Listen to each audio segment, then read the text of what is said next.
so when we walked into this room. Watermelon. All right, everybody, take 5.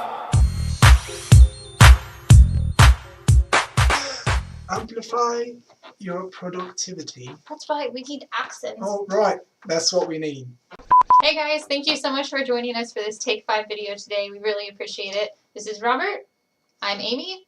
Glad to have you here. Today we're going to be talking about how adult students can go about managing their work life, their school life, and their family life. We realize that you guys have a lot going on, so we are here to talk to you about a couple tips that may make that balancing act just a little bit easier. We're going to give you 5 tips in 5 minutes. Number 1, take inventory of your life. And that sounds really intense, but it just means take a look at what you're doing. What are your kids doing? What are you involved in? Are you involved in the community? Are you volunteering? Are you working?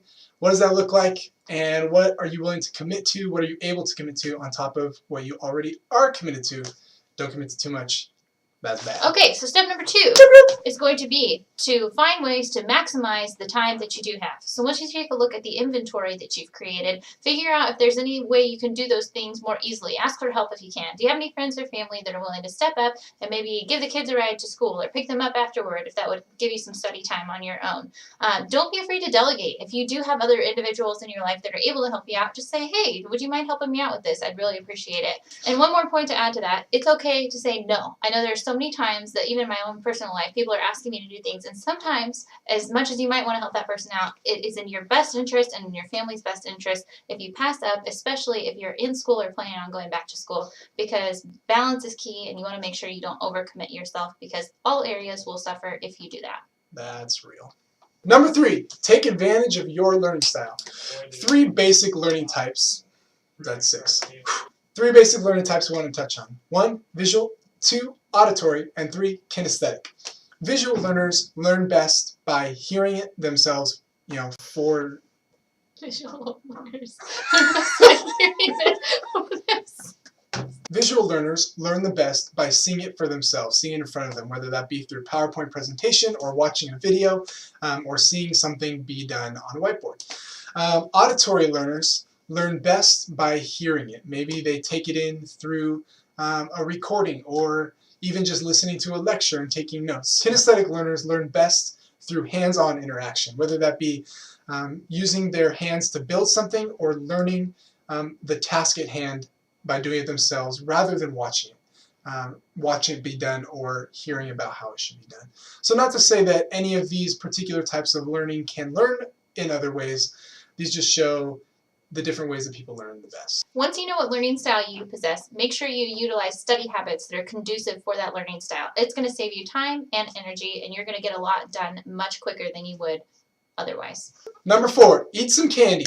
Take a walk, take a break, walk it off.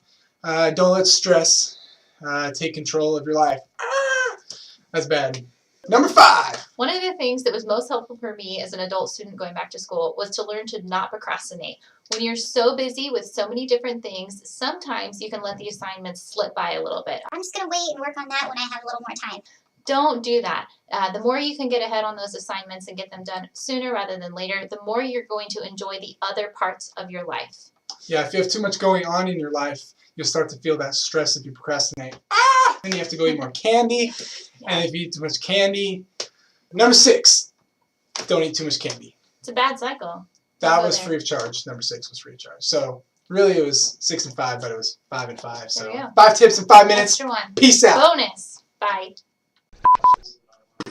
Oh, we can't do that. Okay, that took me like years to get down. Okay. Your face is hurting? I'm smiling. You could put a popsicle sticker here. I obviously don't smile very much. Maybe that smelled a little too much. What advice would you give to an adult student going back to school? Tips for going back to school. Make sure you have gas in your car. True that. See if your mom's still willing to buy you school supplies. Oh yeah, get free pencils from your mom. My mom would do that. My mom probably would too. My mom would give me all the pencils. She would buy me everything if I would let her. Go buy a new outfit, back to school. That's good. Yeah. Take first day of school photos. Ooh, that's good. Picture day. That's Picture good. day. Yeah, yep.